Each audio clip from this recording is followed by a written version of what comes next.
manga, j'espère que vous allez bien et aujourd'hui on se retrouve dans une nouvelle vidéo achat manga.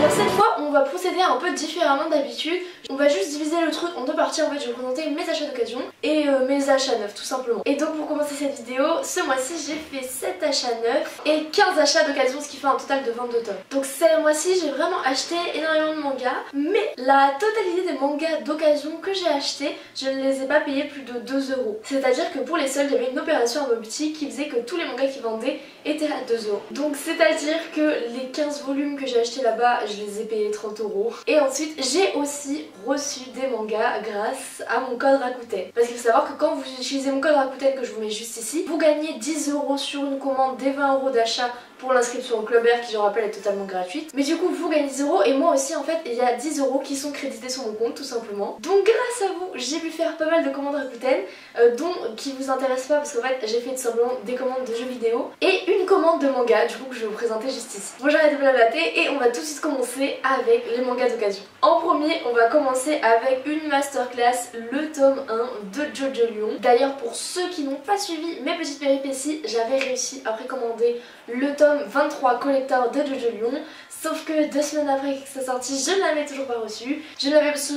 Donc j'envoie un mail à la personne qui devait me l'envoyer parce que je l'ai acheté sur un site internet qui vient de se lancer, donc voilà il n'y a pas encore énormément de clients etc, donc je savais que j'allais l'avoir sur ce site. Et donc le mec m'envoie un message très gentiment en me disant oui t'inquiète pas, tu vas le recevoir dans quelques jours. Et quelques jours après, enfin 2-3 jours après en fait, je reçois un mail de sa part disant votre commande a été annulée, vous allez être remboursé, nous n'avions pas assez de stock pour honorer votre commande. Donc j'étais assez énervée, je l'avais déjà raconté sur Instagram parce que bah voilà 2 jours avant il me dit que j'allais le recevoir, au final je ne l'ai pas eu. Donc voilà je n'ai pas eu le collector de Jojo Lion, mais au moins j'ai eu le tome 1 de Jojo Lion d'occasion.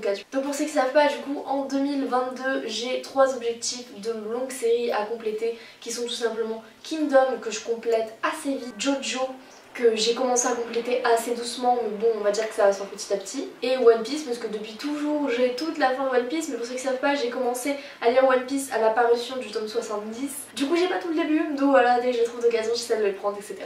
Donc voilà bref tout ça pour dire que j'ai eu le tome 1 de Jojo Lion d'occasion. Ensuite ça c'est une série que j'avais déjà, mais je vous avais déjà raconté la petite histoire. En fait mon papa avait ses mangas mais du coup bah, vu que j'habite plus avec lui je me les suis rachetés pour les avoir pour moi pour aller lire. Donc c'est tout simplement le tome 1 et 2 de City Hunter Rebirth. Donc lui il avait les City Hunter et je lui avais acheté les City Hunter Rebirth, mais du coup moi je les avais plus et je les avais pas encore lus avant de partir. Donc voilà là je les ai trouvés pareil à mon magasin, donc les deux je les ai payés 4 € donc 2 € chacun. Donc c'était hyper rentable et je vais me relire ça. Pour ceux qui savent pas, City Hunter Rebirth c'est tout simplement un isekai avec une fille qui se réincarne dans le monde de Nicky Larson. Donc voilà, c'est très très... Et il faut savoir que je suis assez jeune mais du coup j'ai grandi avec des choses qui n'étaient pas forcément de ma génération. Du coup j'ai grandi avec des choses tout simplement qu'on avait à la maison, c'est-à-dire les choses de mon père. Donc en fait j'ai plus grandi avec la génération d'avant qu'avec la mienne, ce qui fait de moi une vieille, mais ça c'est pas grave. Ensuite on passe à 2 petites séries que j'ai trouvées de chez le Lézard Noir. Donc les volumes du coup je les ai payés 2 € chacun, et là pour 2 € j'ai eu le tome de Shinji-Kun. Alors on m'a prévenu qu'apparemment le style était assez spécial etc, mais pareil c'est un truc que je voulais tester, des lectures un peu plus particulières, notamment toutes les essences du Lézard Noir. J'aimerais commencer Mauvaise Herbe qui est assez connue, mais donc voilà j'ai trouvé le tome 1 de Shinji-Kun et j'ai très hâte de lire ça. Et franchement je m'attendais à ce que les dessins soient pas ouf, mais les dessins sont assez sympas, donc voilà je vais lire ça incessamment sous peu. Et c'est une couverture, je sais pas si vous voyez, mais c'est une couverture pas plastique comme il y a en général sur les anneaux, mais cette fois elle est vraiment cartonnée, c'est vraiment un gros livre, donc voilà j'ai très hâte de me lire. Et ensuite les 2 autres tomes que j'ai trouvé de chez les Allemands, c'est tout simplement les tomes 1 et 2 de Chroniques new-yorkaises. C'est tout simplement plein de petites histoires, en fait j'avais pas vu, j'ai commencé à lire lequel qui est celui-là. Et tout simplement en fait il y a 80 chapitres parce que c'est des chapitres de 2 ou 3 pages avec plein de petites histoires en fait qu'elle a eu. C'est comme un journal de bord de sa vie d'une japonaise à New York.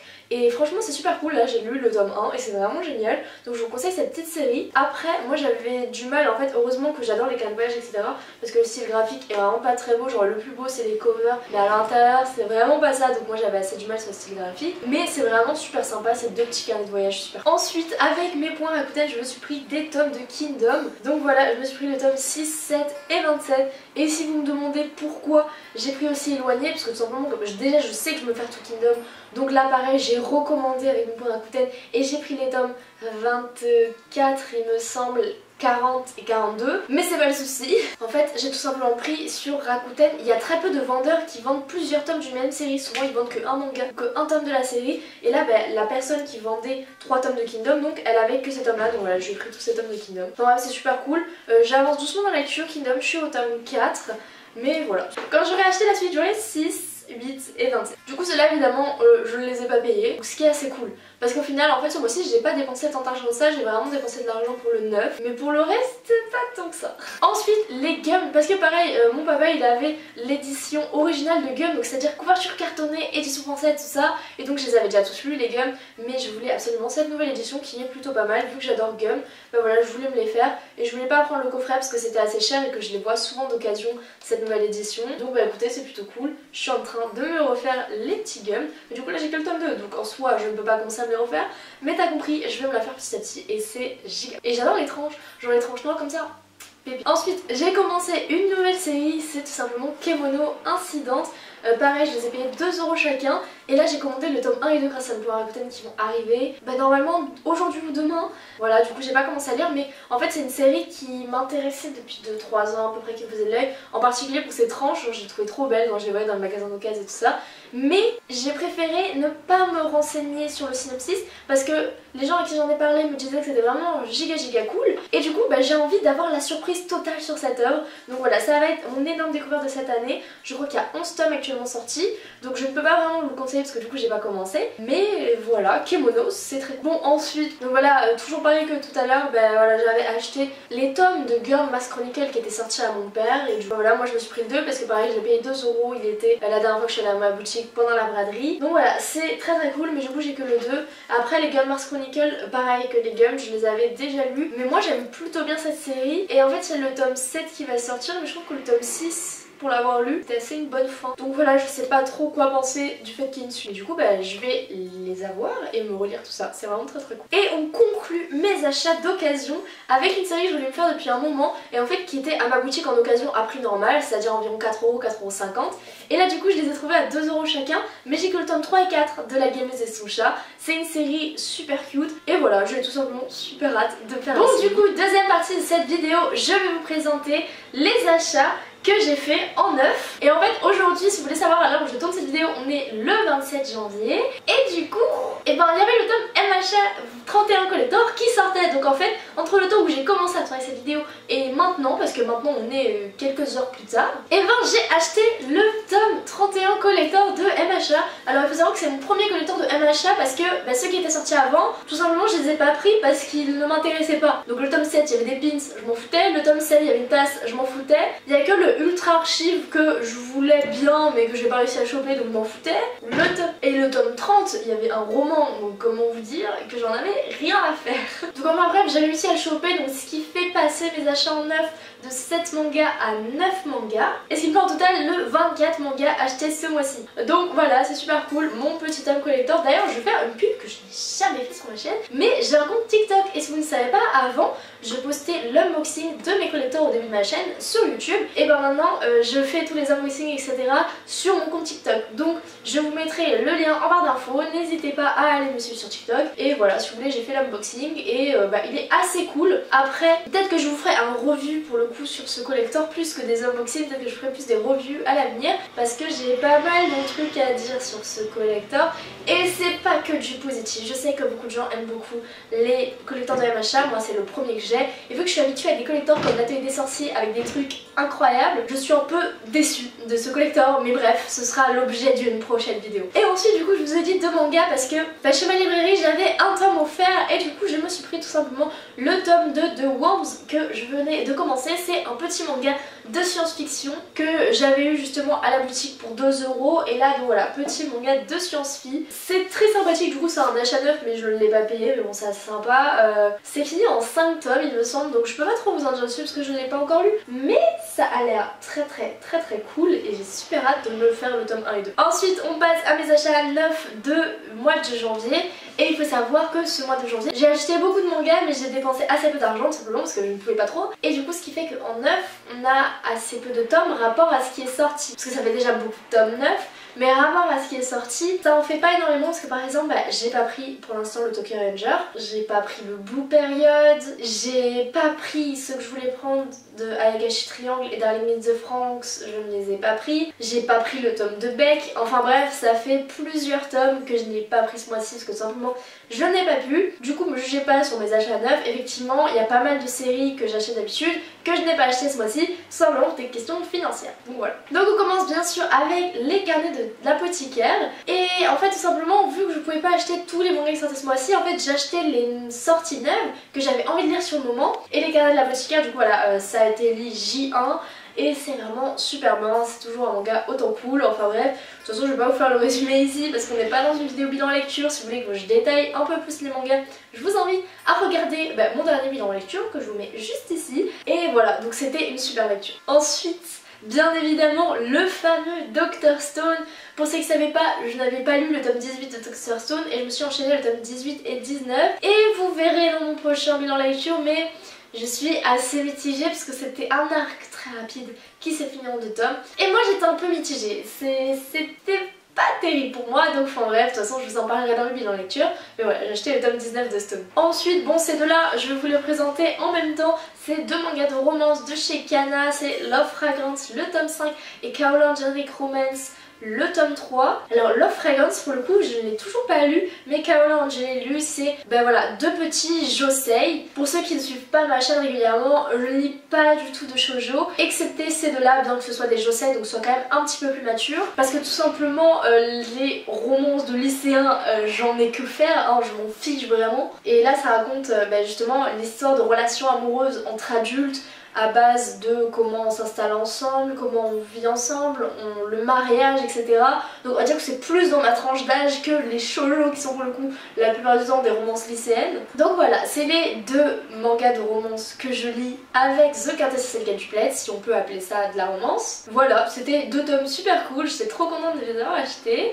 Et c'est à peu près tout, voilà, j'adore toujours autant ces 2 petites romances. Et si du coup vous êtes comme moi et que vous aimez pas trop les romances barbantes etc, pour le coup c'est 2 histoires vraiment originales. Donc à Hollande on a plus une histoire de voyage dans le temps, de perte de mémoire etc dans celui-là. Et dans Love Fragrance en fait c'est tout simplement l'histoire d'une dame qui souffre d'hyperhidrose et qui tombe amoureuse de son directeur artistique qui s'occupe de créer des savons dans l'entreprise dans laquelle elle travaille. Lui il a un odorat surdéveloppé et elle elle pue et c'est une histoire assez drôle et c'est aussi une romance etc. Enfin bref, si vous avez 2 josei à lire, je vous conseille vraiment ces 2-là, moi c'est mes 2 coups de cœur. Ensuite, le tome 20 de Beastars, que dire sur ce tome? Il était oufissime, il est incroyable. Comme d'habitude, Beastars, si vous savez pas, c'est ma série préférée de tous les temps, je pense. En seinen, hein, parce que si on compte les shonen, tout simplement, ce ne sera pas ma série préférée. Mais si on compte que les seinen, c'est vraiment mon seinen préféré de tous les temps.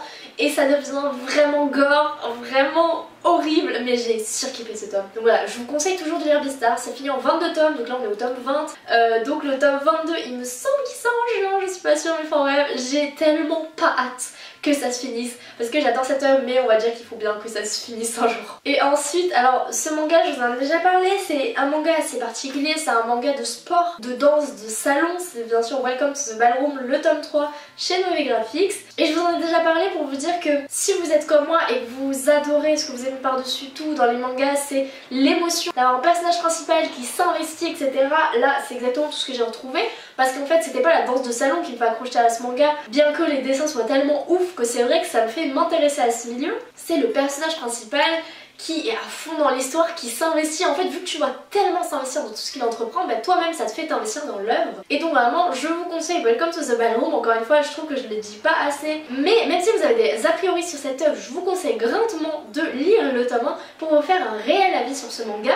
Parce que personnellement, je le trouve incroyable. Donc voilà. Et du coup, pour finir les 2 derniers tomes, c'est tout simplement un abonné sous une de mes vidéos qui m'avait dit que Undead Unlock, j'avais pas du tout aimé le tome 1 en fait, et j'en parlais dans mes bilans lecture, et il m'avait dit qu'à partir du tome 3 il y avait un changement d'éditeur au Japon et donc un peu un changement de direction artistique, ce qui a fait que le manga apparemment prenait une très bonne tournure et que maintenant il devenait très bon. Donc vu que moi le speech de départ je le trouvais excellent mais je trouvais que ça avait été mal géré, et ben je vais tout simplement lire le tome 2 et 3 pour me faire mon avis, et si avec le tome 3 pour le coup cette fois j'aime toujours pas, bah je vais arrêter de les acheter. Mais bah voilà, j'étais très contente quand il m'a dit ça parce que c'était une œuvre sur laquelle je comptais pas mal.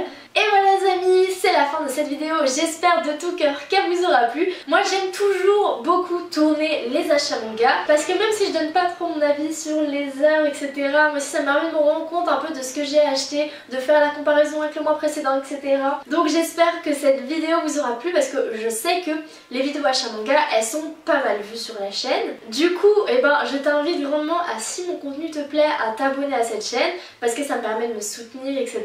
Et je remercie toutes les personnes qui sont là à toutes mes vidéos, à toutes mes premières, qui commentent toutes mes vidéos, parce que je vois des personnes qui sont là vraiment depuis super longtemps, des personnes qui viennent d'arriver mais qui s'investissent dans la chaîne, et même ceux qui commentent pas, même ceux qui sont juste là, qui regardent mes vidéos toutes les semaines, et ben ça me fait super plaisir et j'aimerais de tout cœur vous remercier parce que ça me donne la force de continuer aussi, parce qu'il faut savoir que j'ai pas de rémunération YouTube, j'ai aucune rémunération pour faire ce que je fais, c'est vraiment 100% passion, et quand je vois vos retours, bah c'est ça qui me fait continuer parce que je fais ça pour discuter avec vous, pour avoir vos retours etc. Donc voilà, merci beaucoup à tous ceux qui me suivent. Si tu n'es pas encore abonné et que t'aimes bien mon contenu et que tu veux en découvrir plus, je t'invite aussi à t'abonner. Et écoutez, c'est à peu près tout, je crois que j'ai tout dit. Donc comme d'habitude, je vais vous dire à très bientôt dans de prochaines vidéos. Ciao ciao.